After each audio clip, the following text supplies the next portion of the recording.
आज हम कक्षा 9 के छात्रों को उनको अर्थशास्त्र से परिचय कराएँगे, क्योंकि अभी तक उनको अर्थशास्त्र के बारे में कुछ सुना ही नहीं होगा उन्होंने। ये तो आप जानते हैं कि गणित का टीचर आता है तो कुछ फ़ॉर्मूले पढ़ाता है। आप ये भी जानते हैं कि अगर हिस्ट्री के सर आए हैं या मैडम आई हैं, तो वो इतिहास से संबंधित चीज़ें बताएँगी। साथ ही आप सबको ये पता है कि केमिस्ट्री के सर या मैडम आए हैं तो कुछ रिएक्शंस, कुछ इक्वेशंस बताएँगे। इंग्लिश के टीचर आए हैं तो आपको क्या पढ़ाएँगे ये आपको पता है। लेकिन क्या आपने कभी इस बारे में सोचा है कि इकोनॉमिक्स के टीचर आएँगे तो क्या पढ़ाएँगे? बिल्कुल ब्लैंक हैं आप। इस चीज़ को ध्यान में रखते हुए आपको आओ हम एक पालमपुर नाम के गाँव से परिचय कराते हैं। पालमपुर गाँव में के सहायता से, इस कहानी की सहायता से हम चाहेंगे कि आप सभी अर्थशास्त्र से संबंधित विभिन्न प्रकार के अवधारणाओं से परिचित हों। प्यारे बच्चों, पालमपुर एक आधुनिक गाँव है। यह एक सड़क से रायपुर और शाहपुर नामक कस्बे से जुड़ा हुआ है। पालमपुर वास्तव में काल्पनिक गाँव है, लेकिन इस गाँव की सहायता से हम बताएँगे कि आर्थिक क्रियाएँ कैसे-कैसे होती हैं, कौन-कौन सी होती हैं,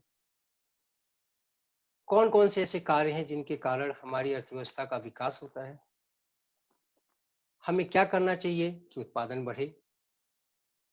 तो जहाँ तक इस पालमपुर गाँव की कहानी की बात हम बताएँ, इस गाँव में प्रमुख रूप से खेती, एग्रीकल्चर होता है।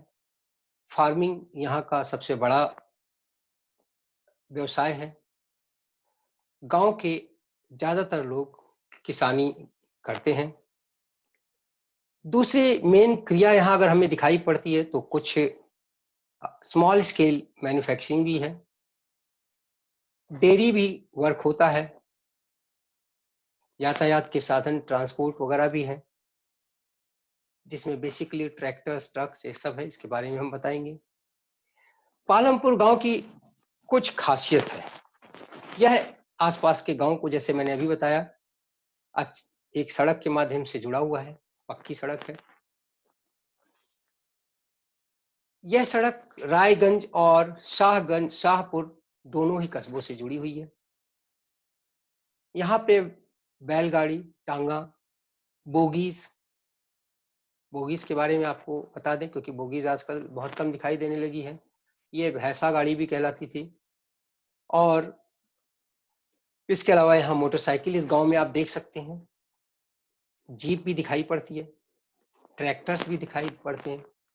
मुझे लगता है आप सबको अपना गाँव ज़रूर याद आ रहा होगा। प्यारे बच्चों, अगर हम इस कहानी में आगे बढ़ें, तो यहाँ की जो डेमोग्राफी ये सीट आपके सामने है। डेमोग्राफी ऑफ पालमपुर की अगर हम बात करते हैं, तो इस गाँव में लगभग 450 परिवार हैं। इस परिवार में लगभग 80% ऐसे लोग हैं जो उच्च जाति के हैं, जिनका घर पक्का बना हुआ है, सीमेंट का बना हुआ है और पक्की ईंटों से बना हुआ है। 1/3 भाग इस गाँव का दलितों का है। दलित गाँव के एक कोने में एक साथ रहते हैं। इनके घर छोटे हैं और इनके घर गारे मिट्टी से बने हैं। यह खुशी की बात है कि इस गाँव में लगभग सभी के घर में बिजली का कनेक्शन है। यहाँ के ट्यूबवेल जो जिनकी सहायता से सिंचाई की जाती है, उनको भी इलेक्ट्रिसिटी आसानी से मिली हुई है। प्यारे बच्चों, इस गाँव में एक सरकारी प्राइमरी स्कूल है और एक हाई स्कूल है, ये भी सरकारी है। पालमपुर गाँव में जहाँ तक स्वास्थ्य संबंधित अस्पतालों की जानकारी की बात है, यहाँ पर एक प्राइमरी हेल्थ सेंटर है और एक निजी अस्पताल भी पाया जाता है। यहाँ उत्पादन के बारे में आगे हम बताना चाहेंगे। जहाँ तक उत्पादन की बात है, उत्पादकों का एकमात्र लक्ष्य वस्तुओं तथा सेवाओं का उत्पादन होता है। किसान अनाज का उत्पादन करता है, मैन्युफैक्चरिंग सेक्टर वाले विभिन्न प्रकार की वस्तुओं का उत्पादन करते हैं। इसी तरह सेवाओं का भी उत्पादन करते हैं। शिक्षक शिक्षा देते हैं, डॉक्टर्स इलाज करते हैं, प्रोफेसर्स पढ़ाते हैं, इंश्योरेंस कंपनीज इंश्योरेंस प्रोवाइड करती हैं, एयरलाइंस कंपनीज एयरलाइंस प्रोवाइड करते हैं। तो इस प्रकार उत्पादन। अब यहाँ पे हम एक चीज आपको बताना चाहेंगे कि उत्पादन कोई ऐसा कार्य नहीं है। मनुष्य can not create anything at its own. मनुष्य किसी भी नई वस्तु का निर्माण नहीं कर सकता। ओनली ऑलमाइटी और नेचर इज द क्रिएटर। मनुष्य क्या करता है? उपलब्ध प्रकृति प्रदत्त वस्तुओं में उपयोगिता का सृजन करता है। उपयोगिता का यह सृजन वह वस्तु का रूप बदलकर, आकार बदलकर, इसके अलावा रंग बदलकर, स्थान बदलकर करता है। रेत नदी के किनारे पड़ी है, उसको हम ला करके घरों में सीमेंट इस्तेमाल करते हैं, पक्का घर बनाते हैं। माइंस में तमाम चीजें उपलब्ध हैं, कोयला उपलब्ध है, मिनरल्स उपलब्ध है, उन सब का लाके हम इस्तेमाल करते हैं। रूप रंग आकार बदल करके, स्थान भी बदल करके हम उत्पादन करते हैं। तो उत्पादन में हम वस्तुओं तथा सेवाओं का निर्माण इस प्रकार करते हैं कि उसको हम मानव उपयोगी बना सके। इसके बाद उत्पादन के साधनों की हम बात करेंगे, जिसमें भूमि सबसे पहले आती है। भूमि के अंदर न सिर्फ प्रकृति प्रदत्त साधनों को सम्मिलित किया जाता है, बल्कि इसके अंतर्गत पानी, जो वाटर रिसोर्सेज हैं, जो मिनरल रिसोर्सेज हैं, उन सबको भी हम, या जो एटमॉस्फेयर है, वो सब हम, मॉनसून भी एक भूमि के अंदर ही माने गए हैं। प्यारे बच्चों, श्रमिकों को हम, इसके बाद दूसरा जो साधन होता है वो श्रमिक का होता है, जिसमें मेंटल और फिजिकल वर्क की बात की जाती है। तीसरा उत्पादन का साधन है कैपिटल, पूंजी। उत्पादन का जो तीसरा मुख्य साधन है पूंजी। पूंजी स्थिर भी हो सकती है और परिवर्तनशील भी हो सकती है। अगर हम स्थिर पूंजी की बात करते हैं तो इसके अंतर्गत सारी मशीनें, टूल्स, बिल्डिंग्स, फील्ड, आपका जो खेत है, ये सब स्थिर पूंजी है। और वर्किंग कैपिटल की अगर हम बात करें तो कच्चा माल, जिसमें से सीड्स आप कह सकते हैं, बीज, खाद्य पदार्थ और पेस्टिसाइड्स, फर्टिलाइजर्स, ये सब आपके पूंजी के अंदर ही आएंगे, वर्किंग कैपिटल में आएंगे। इसके अंदर मनी इन हैंड भी आता है। अब हम चलेंगे तीसरी स्लाइड की तरफ। तीसरी स्लाइड अगर आपके सामने आ गई है तो देखिए बच्चों, पालमपुर में जो मुख्य काम होता है वो फार्मिंग का होता है। मैंने अभी आपको बताया, farming is the main economic activity carried on in Palampur village. Land यहाँ की फिक्स्ड है। आप देखेंगे कि 75% यहाँ जनसंख्या कल्टीवेशन पर निर्भर करती है, खेती पर निर्भर करती है। ये भी आप देखेंगे कि वास्तव में जो कल्टीवेशन एरिया है वो 1960 के बाद थोड़ा थोड़ा बढ़ा है। अभी हम इसके बारे में डेटा भी नीचे दिखाएंगे आपको, इसी चार्ट में है, इसी स्लाइड में है। लेकिन जनसंख्या कितनी तेजी से बढ़ी है, जनसंख्या के दबाव को ध्यान में रखते हुए अगर हम देखते हैं तो वास्तव में हम लोगों को इसकी सच्चाई का पता चलता है। इसके अलावा अब प्रश्न ये उठता है कि जमीन सीमित है, स्थिर है और जनसंख्या बढ़ रही है, बदल रही है, तो ऐसा हम क्या करें कि उत्पादकता बढ़े, सेम जमीन पर हम कैसे उत्पादन बढ़ाएं। मैंने अभी आपको बताया था कि डेटा की बात करें तो 1950-51 में लगभग 129 मिलियन हेक्टेयर कल्टीवेटेड एरिया था, जो कि 1990-91 में 157 हुआ। प्यारे बच्चों, लेकिन आर्थिक विकास के साथ साथ 1914-15 का जो डेटा बताता है कि एरिया अंडर कल्टीवेशन 157 से घटकर 155 हो गया है। इससे आपको अंदाजा लग सकता है कि आने वाले दिनों में भूमि की उत्पादकता अगर हमने नहीं बढ़ाई तो क्या होगा। प्यारे बच्चों, भूमि की उत्पादकता बढ़ाने के लिए मॉडर्न फार्मिंग का इस्तेमाल हमें करना पड़ेगा। अब ये मॉडर्न फार्मिंग क्या होती है? आपने सुना होगा एक हरित क्रांति आई थी।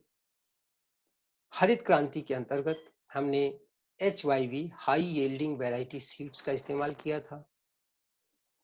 हमने केमिकल फर्टिलाइजर्स का इस्तेमाल किया, हमने पेस्टिसाइड्स का इस्तेमाल किया। इससे आप देखेंगे कि हमारा उत्पादन बहुत तेजी से बढ़ा। खास करके हरियाणा, पंजाब और वेस्टर्न यूपी में गेहूं का उत्पादन में आशातीत वृद्धि पाई गई। इसीलिए इस समय को, इस एरिया को एरा ऑफ ग्रीन रिवॉल्यूशन भी कहा जाता है। प्यारे बच्चों, मॉडर्न फार्मिंग मेथड की बात अगर हम कर रहे हैं तो इनके अलावा हमें इरिगेशन पे ध्यान देना होता है। इरिगेशन, एक तो कैनाल्स, नहरों की जरूरत होती है। इरिगेशंस के लिए पंप सेट की जरूरत होती है। इरिगेशंस के लिए नए नए मॉडर्न डैम्स की जरूरत होती है। और इन सबको रन करने के लिए हमें बिजली की जरूरत होती है। प्यारे बच्चों, बिजली का महत्व एक आर्थिक संसाधन के रूप में आज हम जीवन की कल्पना बिना बिजली के नहीं कर सकते। मॉडर्न फार्मिंग मेथड्स की अगर हम बात कर रहे हैं तो हम टूल्स और मशीनरीज, जो लेटेस्ट टूल्स एंड मशीनरीज हैं, उनको भी नहीं भूल सकते।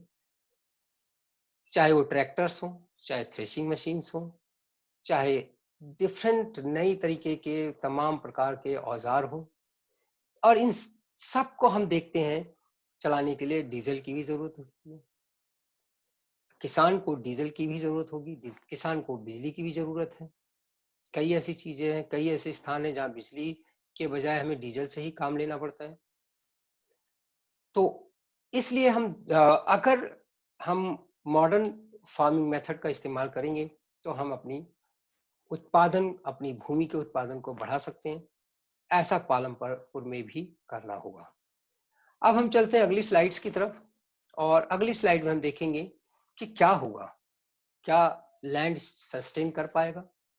क्या जमीन, निश्चित स्थिर जमीन जो प्रकृति प्रदत्त है, क्या बढ़ती हुई जनसंख्या को अपने खिला पाएगी, रख पाएगी, पालन पोषण कर पाएगी? बहुत बड़ा मिसमैच है। भूमि प्रकृति है, प्रकृति प्रदत्त है, स्थिर है। जनसंख्या मैन मेड है, बढ़ती जा रही है। तो बढ़ती हुई जनसंख्या तथा इस स्थिर भूमि के साथ होने वाले इस मिसमैच को किस प्रकार करना होगा? इसका एग्जाम्पल दिया गया था प्यारे बच्चों ग्रीन रिवॉल्यूशन के बारे में। ग्रीन रिवॉल्यूशन, इसमें कोई संदेह नहीं, ग्रीन रिवॉल्यूशन ने उत्पादन बढ़ाया, लेकिन उसने फर्टिलिटी ऑफ सॉइल को बुरी तरह से डैमेज कर दिया। प्यारे बच्चों, पालमपुर की बात हम कर रहे हैं, तो पालमपुर में जो जमीन का वितरण है वो इस स्लाइड में आपके सामने है। लैंड डिस्ट्रीब्यूशन की अगर हम बात करते हैं तो 450 जो परिवार हैं, जो उच्च जाति के लोग हैं, वो भूमि के मालिक हैं, जबकि 150 दलित जाति के लोग, उनके पास कोई जमीन नहीं है। प्यारे बच्चों, जहां तक इस दिए गए आंकड़े की बात है, ये पूरी की पूरी कहानी ही काल्पनिक है। हमारा मुख्य लक्ष्य, इस पुस्तक का मुख्य लक्ष्य आपको ये डेटा के आधार पर समझाने का नहीं है। आपको अर्थशास्त्र से संबंधित विभिन्न अवधारणाओं को समझाने की कोशिश की जा रही है। पालमपुर गांव की कहानी एक पूर्णतया काल्पनिक कहानी है, हमें इसको नहीं भूलना होगा। तो 450 जो अपर कास्ट के लोग हैं उनके पास जमीन है इस काल्पनिक गांव की काल्पनिक कहानी के अनुसार। वास्तव में ऐसा नहीं होता, वास्तव में तो भारत बहुत बदल चुका है और बदले हुए भारत को हमें आगे चल के पढ़ना होगा, क्योंकि ये पुरानी किताबें हैं। 2005 से लगातार सेम प्रिंटिंग चली आ रही है। इसमें दिए गए तमाम यानी काल्पनिक वास्तव में अब काल्पनिक ही है। तो आगे बढ़ते हैं। अब प्रश्न ये है कि जो फार्मर्स को पूंजी की जरूरत होती है वो कहाँ से इकट्ठा करते हैं, कहाँ से लेते हैं? तो प्यारे बच्चों, इसमें जो छोटे फार्मर्स हैं वो तो बड़े फार्मर से ले लेते हैं और कुछ मनी लेंडर से ले लेते हैं और कुछ साहूकार भी इस कार्य में पूंजी देने में आगे है, अग्रणी है। दूसरी बात अगर हम करें तो जो बड़े फार्मर्स हैं उनकी अपनी बचत होती है, वो अपनी बचत को अगले साल इस्तेमाल करते हैं और अपनी बचत को बैंकों में भी डालते हैं। इस गांव में एक कोऑपरेटिव बैंक भी है, सोसाइटी से चल रहा है। और इसके अलावा अगर कर्जे की बात हम करें तो मिडिलमैन और ट्रेडर्स भी हैं, जिनसे छोटे किसान कर्जा लेकर के उनको अपने सामान को, अपने उत्पादन को बेचने के लिए पहले से ही वो संधि कर लेते हैं। इसके बाद अगर हम अगले स्लाइड पे चलें तो पाएंगे कि इसका एक बहुत बुरा असर पड़ता है, क्योंकि जो बोरोइंग्स हो रही है वो ज्यादातर प्राइवेट लेवल पे हो रही है, साहूकारों से लिया जा रहा है, बड़े किसानों से लिया जा रहा है। ऐसी स्थिति में छोटे किसानों का अत्यधिक शोषण होता है। प्यारे बच्चों, सविता की कहानी जो इस पालमपुर गांव में दी गई है, अगर आप देखेंगे तो वो एक छोटी फार्मर है, वो बड़े फार्मर से उधार लेती है और उस उधार के बदले में वो उसके खेत में काम भी करती है, अपने बच्चे की भी देखभाल करती है और साथ ही अपने खेत में भी काम करती है। जब सीजन सेम है और वो दूसरे के खेत में काम कर रही है तो निश्चित है उसका अपना उत्पादन प्रभावित होगा, अपना उत्पादन उसका प्रभावित हुआ। यही इस इमेज में दिखाई भी पड़ता है। तो अत्यधिक शोषण होता है, पुस्त दर पुस्त इसके अंदर शोषण किया जाता था। इसका साइड इफेक्ट को ठीक से देना, ठीक से अध्ययन करना हमारे लिए अत्यावश्यक है। प्यारे बच्चों, क्या होता है जो पालमपुर गांव में सरप्लस जो उत्पादन होता है वो क्या करते हैं? छोटे फार्मर्स तो जिनका छोटा सा बहुत कम उत्पादन होता है वो अपने लिए उत्पादन करते हैं बेचारे, लेकिन उनका थोड़ा बहुत जो माल होता है वो बड़े उत्पादकों, बड़े फार्मर्स को या ट्रेडर्स को बेच देते हैं गांव में ही। वो मंडी नहीं जाते, वो जिला मंडी वगैरह कार्यालय वगैरह में नहीं जाते। बड़े फार्मर जो होते हैं वो अपने सरप्लस को बेचते हैं, अनाज मंडी में बेचते हैं, जिसे गल्ला मंडी भी कहते हैं इंडिया में। और ये गल्ला मंडी ज्यादातर सरकार के नियंत्रण में चलाई जाती है। प्यारे बच्चों, पालमपुर गांव में सिर्फ खेती नहीं होती, वास्तव में यहाँ पे कुछ और कार्य भी होते हैं। जैसे डेयरी प्रोडक्ट है यहाँ से मिल्क रायगंज तक जाता है, शाहपुर भी ले जाते हैं। 2 ट्रेडर्स हैं ऐसे जिन्होंने अपना कोल्ड स्टोरेज शाहपुर में बना रखा है। सारे जो किसान हैं या जो एजेंट्स हैं वो दूध को ला करके यहाँ शाहपुर में कोल्ड स्टोरेज में रखते हैं और इसको फिर आगे शहरों में बेचा जाता है। पालमपुर गांव में स्मॉल मैन्युफैक्चरिंग यूनिट्स भी काम कर रही हैं। ये मैन्युफैक्चरिंग यूनिट प्यारे बच्चों घर में ही चलाई जाती हैं।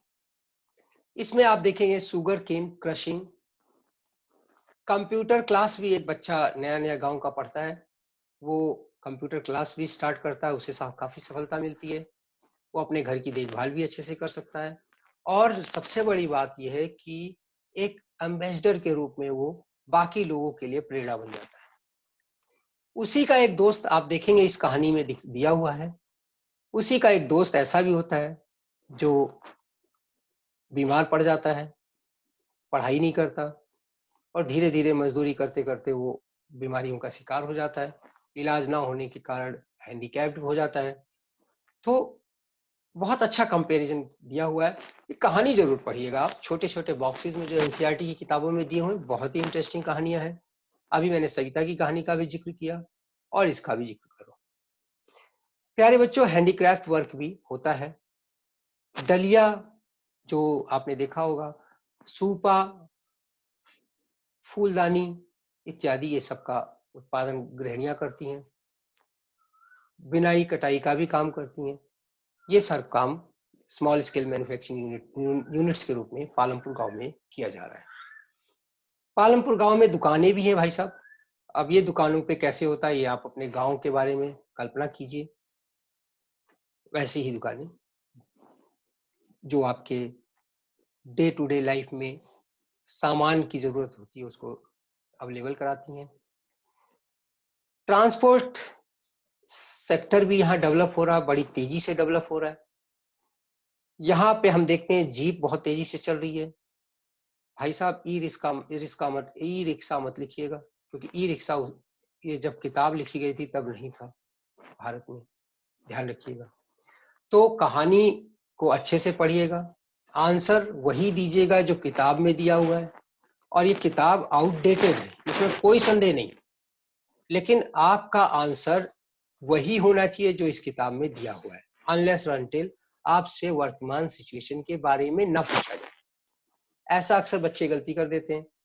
हम पूछते हैं कि पालमपुर गांव में आवागमन के साधन कौन कौन से हैं, बच्चे लिख देते ई रिक्शा है, कार है, जबकि कार और ई रिक्शा शब्द आपकी एनसीईआरटी की किताब में इस्तेमाल नहीं किया गया है।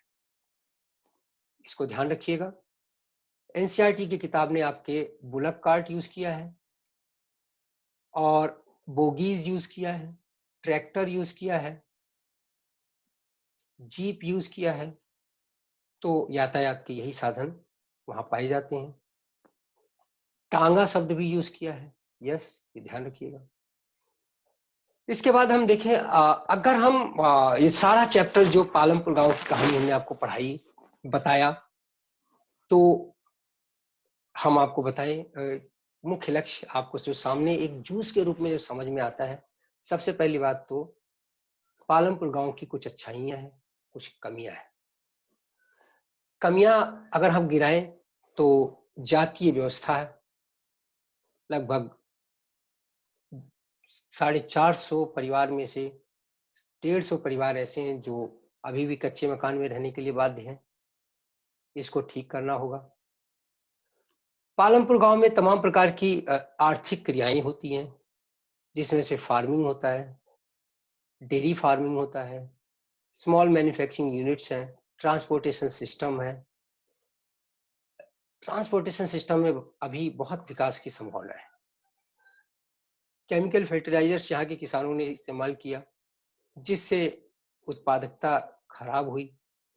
आजकल इसीलिए ऑर्गेनिक खेती की बात हो रही है, जिसे कभी विदेशियों ने गोबर, काऊ डंग कहकर चिढ़ाया, आज वही ऑर्गेनिक फर्टिलाइजर के रूप में हमारे सामने आ रहा है। प्यारे बच्चों, हमें ऑर्गेनिक फर्टिलाइजर यूज करना चाहिए, ना कि केमिकल फर्टिलाइजर, जिसने हमारे खेत को बहुत नुकसान पहुंचाया है। इसके बाद इस चैप्टर में पढ़ा गया फैक्टर्स ऑफ प्रोडक्शन के बारे में। लेबर, लैंड, कैपिटल इत्यादि इसके उत्पादन के साधन हैं। वास्तव में एक बहुत चेंज आ चुका है। अगर हम देखें तो इस जो चैप्टर में दिया गया मटेरियल है वो वास्तव में बहुत पुराना है, आउटडेटेड है। आज हम गांव में देखते हैं एलपीजी सिलेंडर घर घर में दिखाई पड़ रहा है, इलेक्ट्रिसिटी कनेक्शन घर घर में दिखाई पड़ रही है, आयुष्मान योजना के तहत घर घर में दिखाई पड़ रहा है। प्राइवेट और निजी स्कूल तमाम प्राइवेट और सरकारी स्कूल की भरमार है। राइट टू एजुकेशन इम्प्लीमेंट हो चुका है। आज हम देखते हैं तो गांव हमारा बदल चुका है भारत। आइए अब हम इस नए भारत और नए गांव के नए भारत का स्वागत करें। धन्यवाद।